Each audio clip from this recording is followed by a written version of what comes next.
I mean, we should probably check if Aurynn wants to be recorded too, actually.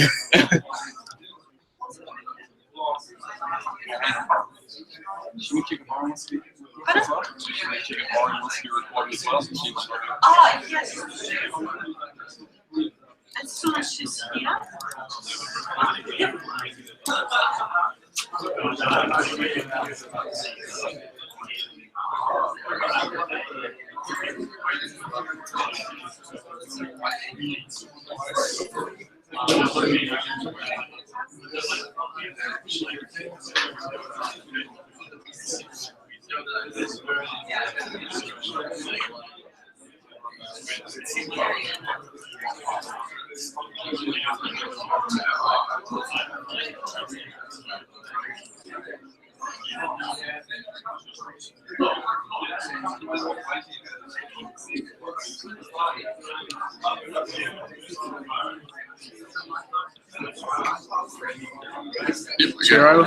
So we're looking for the invite pop-up. Invite pop-up.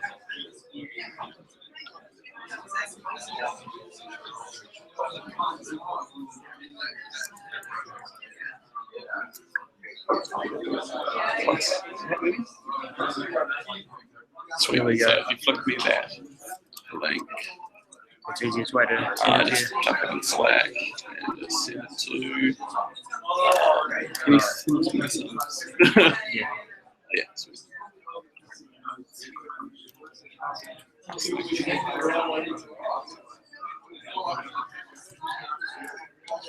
And we should post this as well. Yeah, totally.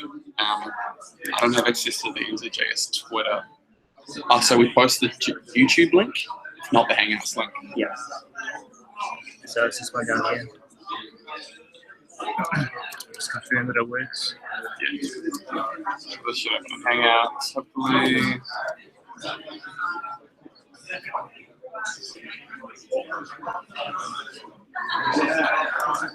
Cool. I'll just chuck it in Slack, seeing as we don't have Cool. done.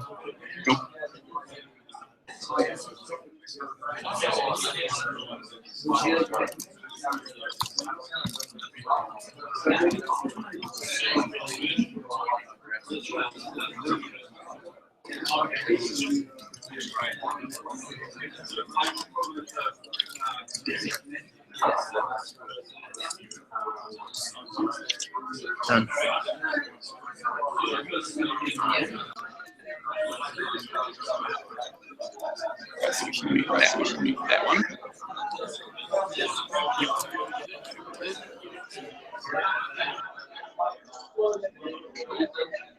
Questions?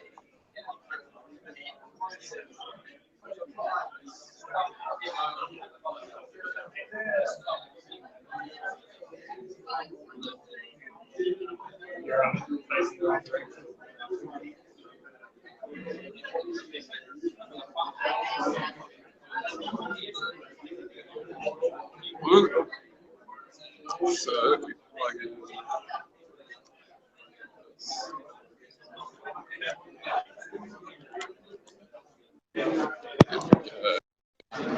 Check, check. Hello?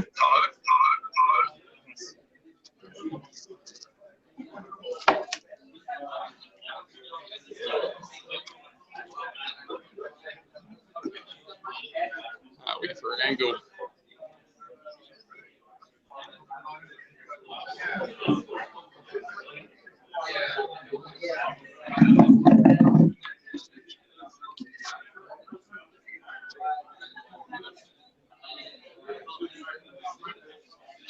Maybe more like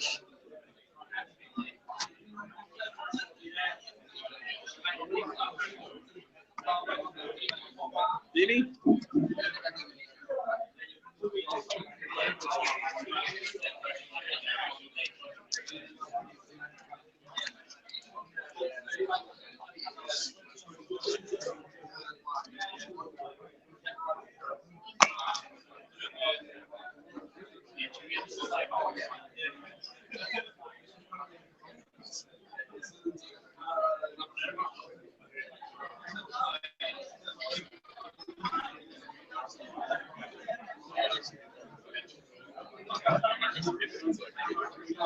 Yeah, exactly.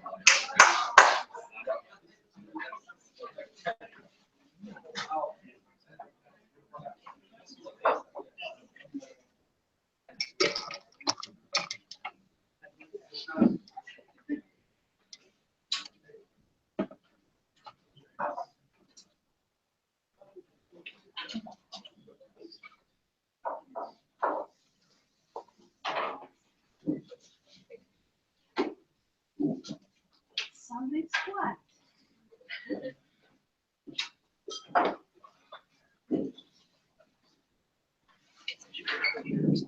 Huh? Ah, yes, sure. You didn't see it. Oh, no. I'm going to stand. Yeah, but I have to do announcements. Hello, everyone. Welcome to WellingtonJS meetup today. Today we have a joint event together with the WellingtonRuby meetup. But it won't be too much Ruby, but more general React stuff, so don't get afraid. And welcome Ruby people. I hope you will be converted by the end of the meetup. Religion, okay. Thank you very much for the trade week for hosting us, and quick housekeeping. Alright, so two main things. Toilets are basically into that shipping container. There's a hallway, men's at this end. Women's down the other end. There's a separate one as well. We have active CS people downstairs right now. We've been getting in trouble if we're too loud, so don't yell. But other than that, pretty much. Yeah, Oh, actually, sorry. Yeah. Also, we're doing that next.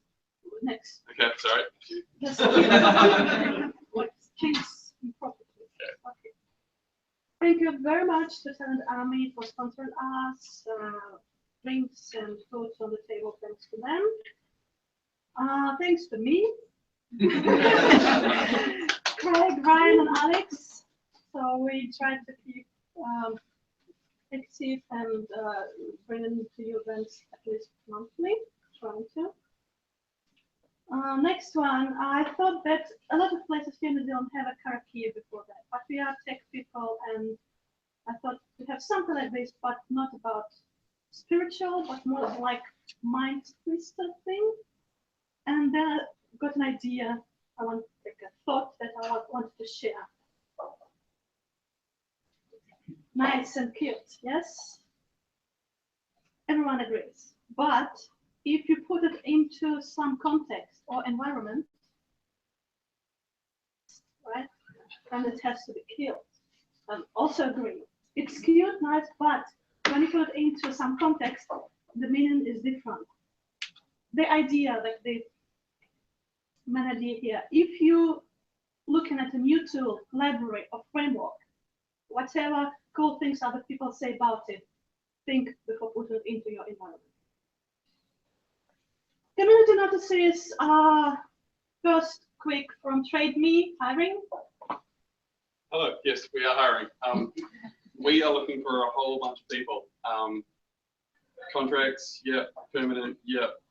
JavaScript, please. If you want to come work on a really big C-Page app, Angular, NGRX, TypeScript, a whole bunch of really hard problems to solve with a whole bunch of really nice people. Flick me an email, Craig at TradeMe, if you want to know more. If you want to talk to me, here I'll be around after. Yeah, please come. We would love to see you. Raquel is here to announce her amazing event. She's organizing. Hey everyone, my name is Raquel. I'm the president of Ruby New Zealand, and I'm also helping to organize the first Ruby conference in New Zealand. It is called Kiwi Ruby. The CFP is opening on Monday, and it's going to be held in the first week of November at Te Papa. So we're really excited about this. I'm here to ask you all to submit talks. If you're like sitting there going, oh yeah, but I don't write Ruby, don't worry. This conference is for the Ruby curious, the Ruby adjacent, and wannabe Rubyists of all types. So you're very welcome to come along.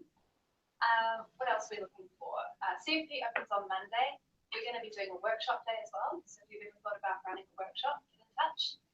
We're also looking for sponsorship. So the more sponsorship we can get, the better we can make this conference, the more buy-in we have from the local community, the more diversity tickets we can sponsor, the better we can make the party, and the cheaper we can make the tickets in general. So if you want to sponsor, or if you think that your workplace can, please get talking and get in touch with us. Please take home with you a little adorable gem bird into the Kiwi Ruby logo. Our website is kiwi.ruby.nz. Unfortunately, I have to run tonight, so I won't be sticking around. But catch me online. I'm sure you'll get fine. Yeah, Raquel's also on JavaScript channel Slack and Ruby Slack. New Zealand Ruby Slack. Thank you. Thanks, everyone. Any notices from community? Anything interesting happened last week, last month? That should be mentioned on JavaScript meetup? No. No NPM crisis. Nothing with this. No. No Amazon fall down. Nothing. Okay. Promise of Fire is about to go into Node 7. Okay. Another nasty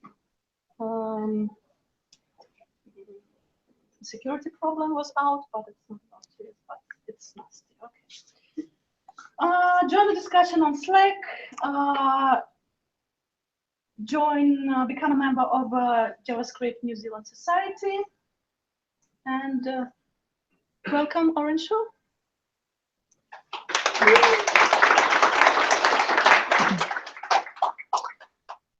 Please wait while AV happens.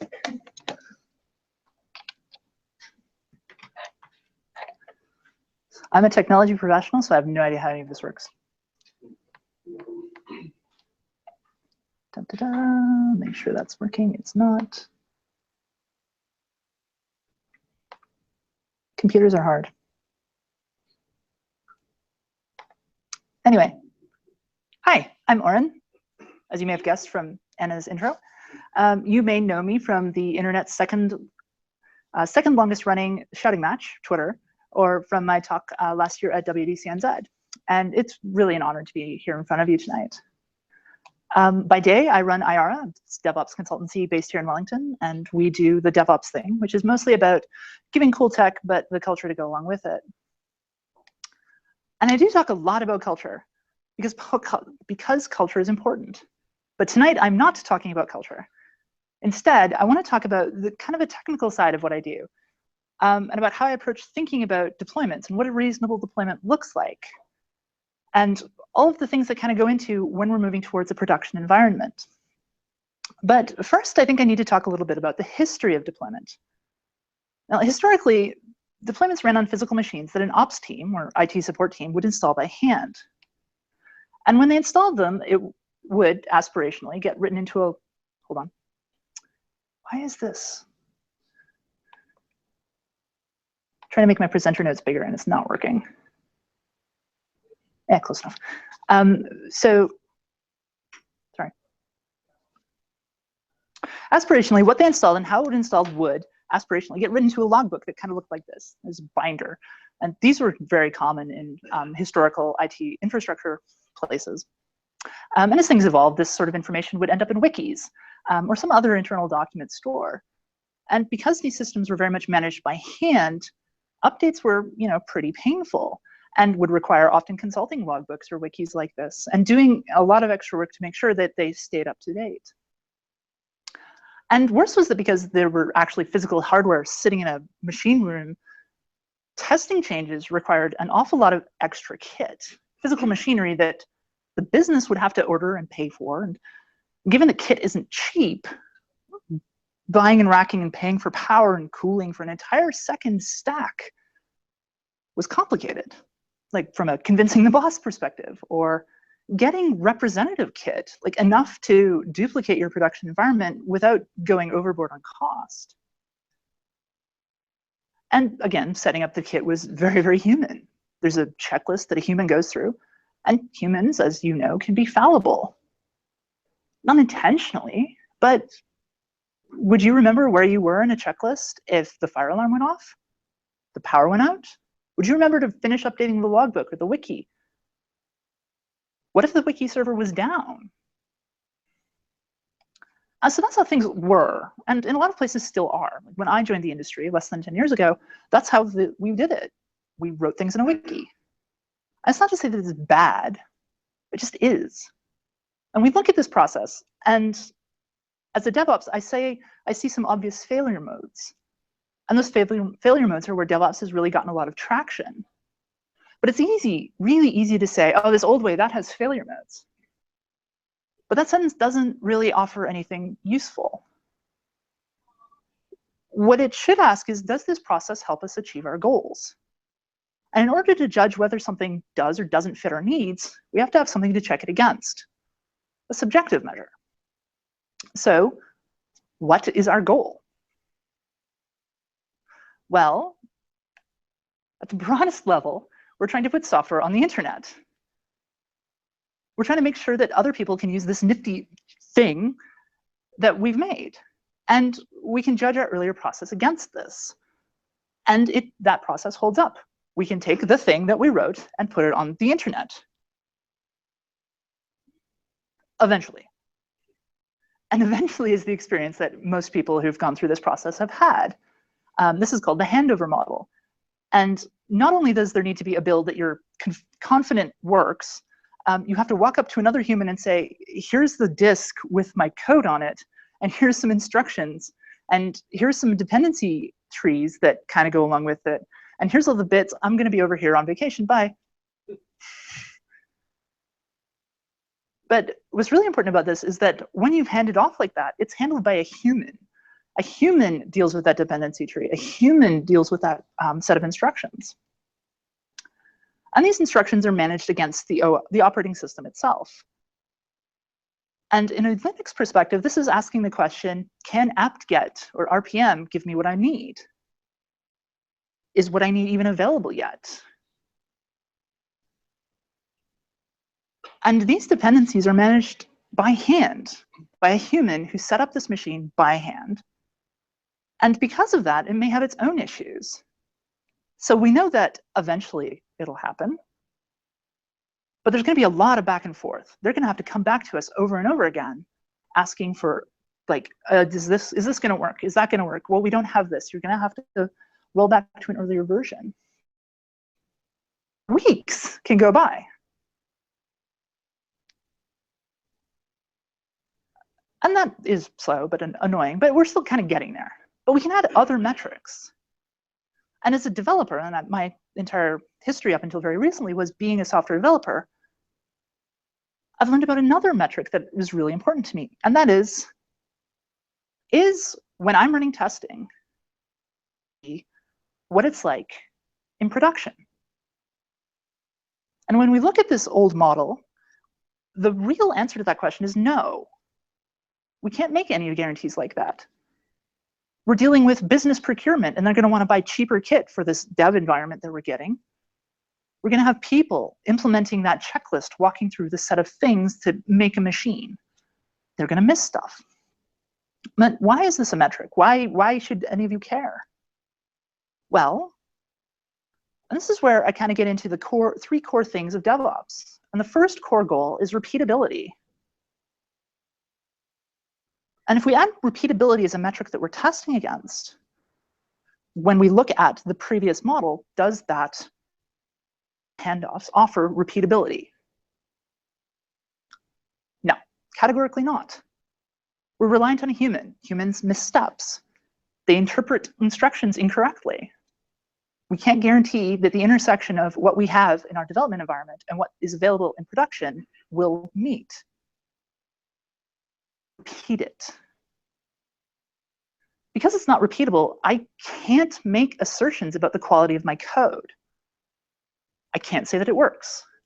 All I can say is it works on my machine, which is equivalent to saying it working on your machine isn't my problem.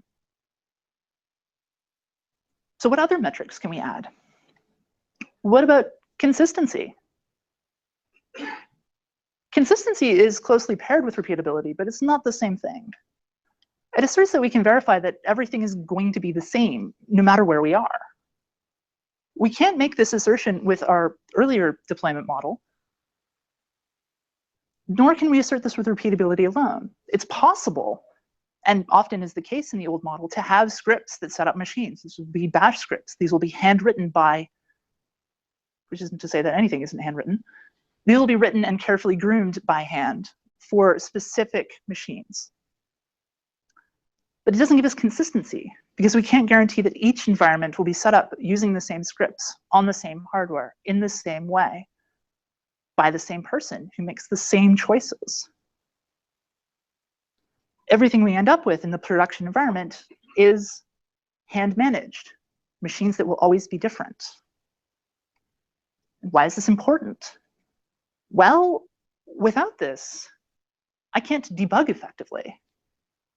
Issues that are seen in production will not necessarily be repeatable in dev.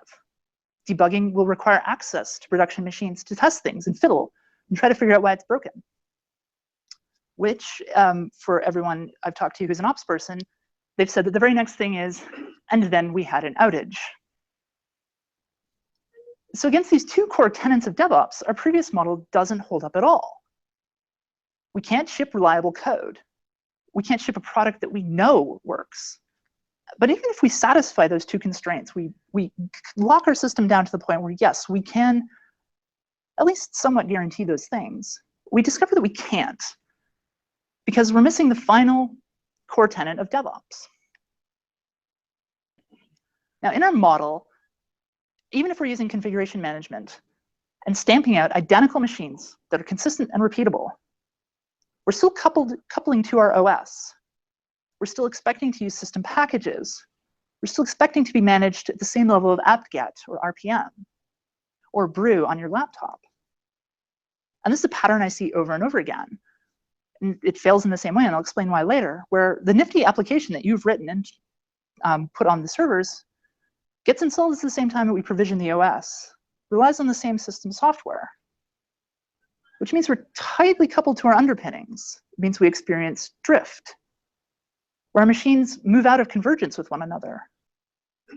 We can't guarantee that each machine is a copy of the other. An interpreter change can happen. A library gets updated. We don't know what will break. We have to maintain a development cluster that might be the same as production. Even if it's recreated fresh each time, we use the configuration management to update production, it's still different. Instead of, it has this library version, it has, I uninstalled this old library version and installed this new one.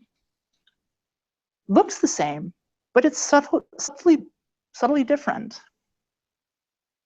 Consistent. It's not repeatable. And worse, my laptop is nothing like production. I install things on macOS using brew, as a lot of people who use Macs do. I deploy it onto Linux machines. These are completely different things. I may be running something that looks like Node 6 on my Mac, but it will have different characteristics, different edge cases, different bugs that might crop up. It is not repeatable, it is not consistent. So using isolation, we enforce a higher level of consistency on the systems. Installing our app with the same deployment as our OS packages, we run it independently. We use the system for as little as we can. And our interpreters, our libraries, everything becomes custom installed software outside of the system. We may rely on the system for small pieces of the intersection, system-linked software, like OpenSSL, but there is a clear marker of separation. And a lot of you are going to be familiar with this. Like, this is the principle of doing one thing and keeping responsibilities separate. And this is where I come down to the layer theory.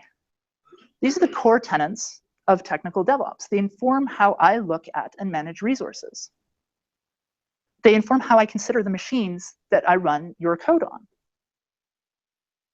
We run on the machine, but we are not of the machine. And from this, we think about machines in 3 separate layers, treating each layer as independent, and using our tenets to think about them all independently. Because each layer is separate, we bring the same rules to all of them. Each one must be repeatable and consistent and isolated. The layer theory of resource deployment expects there to be 3 distinct sets of work to deploy any system and to ensure long-term maintainability. Tools should be picked for each layer with as little overlap as possible. Each tool should be specialized, do one thing well, to ensure the maximum overlap with the specific needs of that layer. And the 3 major layers are the infrastructure, physical computers, the operating system, and your application. And these always should be treated as separately, as fully distinct components, reasoned about independently, because it should be possible to update a layer with the smallest number of changes to the layers above, ensuring that isolation, letting us maintain consistency and repeatability. It gives us more confidence in performing normal updates, security patching. It lets us ensure a higher quality of testing our entire infrastructure. It gives us higher quality in an entire overall system. So let's talk about those layers in detail. At this layer, layer 1, the infrastructure, there's going to be a lot of pictures of pancakes. So I hope none of you are hungry, because I was really hungry when I finished. At layer 1, this is the level of the physical or virtually physical host. So this represents virtual machine instances, virtual and physical networking, storage, basic infrastructure stuff. And if you're not really sure what I mean by this, think of it like this. Your laptop, this physical machine that is your laptop, is the infrastructure. It's a hard drive, it's a screen, a keyboard, some other bits. But it's not macOS. It's just the physical bits. And in the modern DevOps world, where everything we do is against the cloud, and you've heard of the cloud, it's the place where we run our programs on other people's computers. For cloud resources, this layer is best managed with tools like Terraform or CloudFormation. You may not have heard of those, and that's okay. But these are systems meant to represent only exactly what infrastructure we need, not how we create it. These tools don't concern themselves with the operating system, only to the extent of knowing, oh, it should have macOS. And these tools offer only the barest minimum level of configuration. It doesn't reach in and do anything. It just says it exists. It lets us reason about infrastructure in the abstract. There will be a web server here. There will be a network connection to the outside, and so on and so forth. We can then use other tools to test these assertions. We can say, does it meet this requirement I have? Is there a web server? Is there a network connection? Terraform lets us do that, lets us test our exact desired code against what's in the world. CloudFormation builds exactly what we've specified, and if it fails, like a database, it rolls the whole thing back. We always know where we are, and we always have at least this much. And this layer should not be doing any of the provisioning. It shouldn't be doing anything but installing the OS, ensuring that they're created, like buying a laptop from the store, with exactly the same thing. Every one exactly the same from the beginning. But it can be used to hook into layer 2 to provide, an access point to say, this is where you should start from, and ensure that layer 2 operates as you'd expect. And at layer 2, we're talking about the operating system. And assuming that this is a Linux machine, this will be installing packages like Nginx or Apache, installing OpenSSL or compilers, and creating users if you need to log in. The normal stuff about setting up a machine. This layer is managed by tools you may have heard of, like Puppet or Ansible or Chef. They let us assert that the system has been managed to at least this level. Like layer 1, it lets us control for at least this much. It does not let us control things that have been independently changed, but it does let us destroy and recreate our environments at will, ensuring that anything we've changed out of band gets lost, and we have to track it in these tools. It gives us iterative consistency, a means to move forward toward where we want to be. And like the layer before, this layer should not ever be installing our layer 3 requirements or application requirements. unless otherwise unavoidable, like we need OpenSSL. Installed packages should be things like bootstrap interpreters, just enough to get NVM going so you can install the right version, the right set of node modules, just enough to get Ruby and RBEnv going so you can install the right Ruby, the right set of packages. And the final layer is that special sauce, that custom application that all of you have spent so long writing. It's the reason this server exists. This layer exists only for custom developed work. It is not work that is packaged as part of the underlying operating system. At this level, your custom developed node app would sit here. But a node app that comes from upstream, if you're installing, or a Rails project like Regmine, that wouldn't exist at this layer. That's managed by the operating system. That is a layer 2 requirement. Custom applications from third parties might live at this layer. An example would be Chef, which sets up everything it needs off to the side. This layer is meant to be customizable. It is meant to isolate itself from the underlying system. For a node application, this is, as I said, installing NVM. The appropriate tools for working at this level are Docker, or Puppet, or Ansible, or Chef. And you heard me talk about those tools already for layer 2. And even though I'm talking about the same tools and the same processes, the idea is that they must be run separately, out of band, and not part of the layer 2 deployment, even though it uses the same technology. Because, as I mentioned earlier, that pattern of mixing layer 2 and layer 3 means that, well, it seems fine on the surface, right? It seems like this will work, and this will work ongoing. But it runs into something I keep seeing over and over again, which is, what happens in an emergency? So often in an emergency, we need to deploy code to that server right now, because it's down, and it's on fire, and the site is down, and we're losing customers, and everything is bad. And there's no shame in that. That happens. Like, I've done that numerous times and caused the fire in the first place, but that's neither here nor there.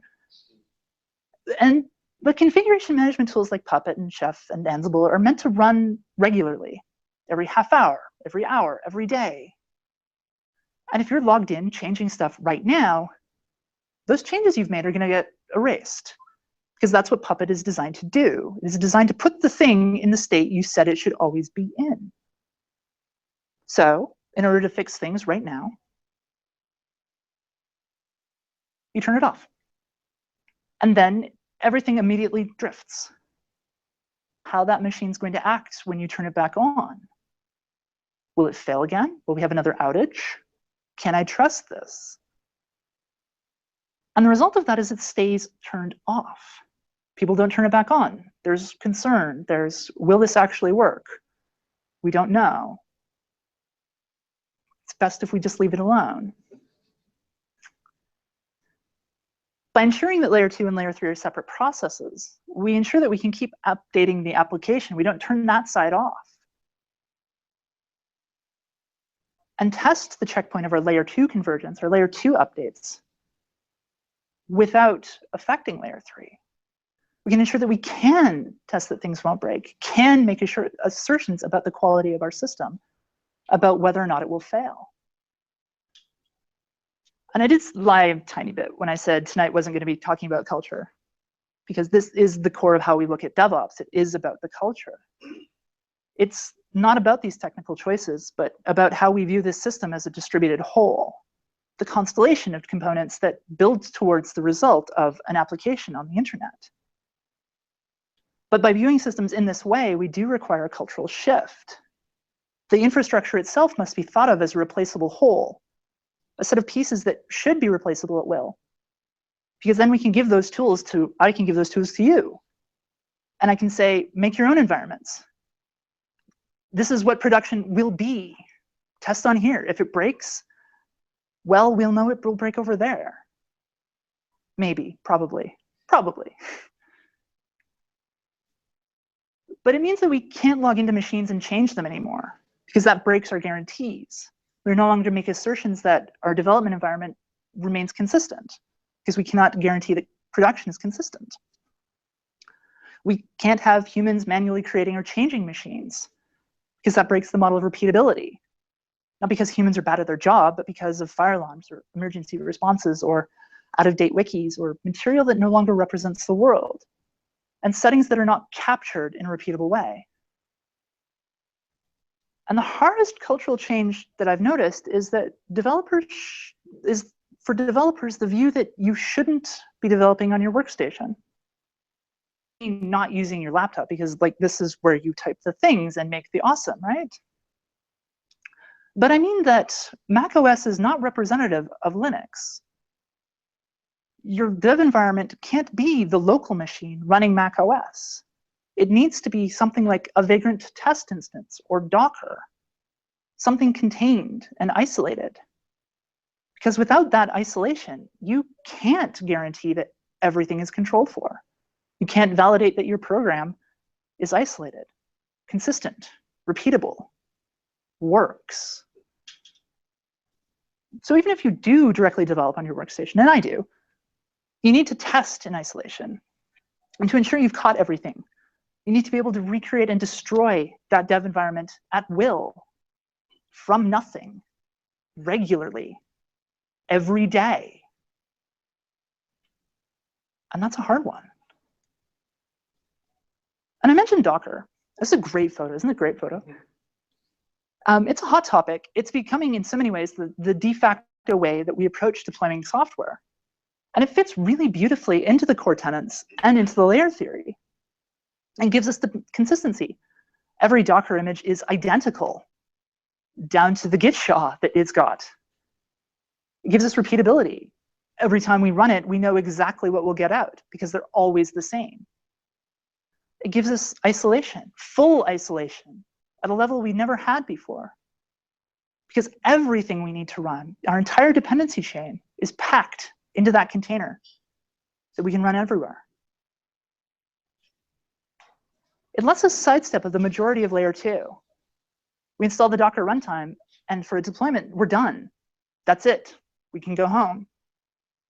But it means that for you, what's in production is exactly what you're running on your desktop. Exactly. You can validate the build. You can ensure that you know exactly what went into every build, every time, everywhere it runs. So that's it. The layer theory is understanding deployment in terms of isolation and consistency and repeatability. Application, but your servers, your infrastructure in those terms, giving you the ability to change just one thing at a time, allowing for greater resilience of the cool things that you all build. Thank you. Do I have time for questions? Do I have time for questions?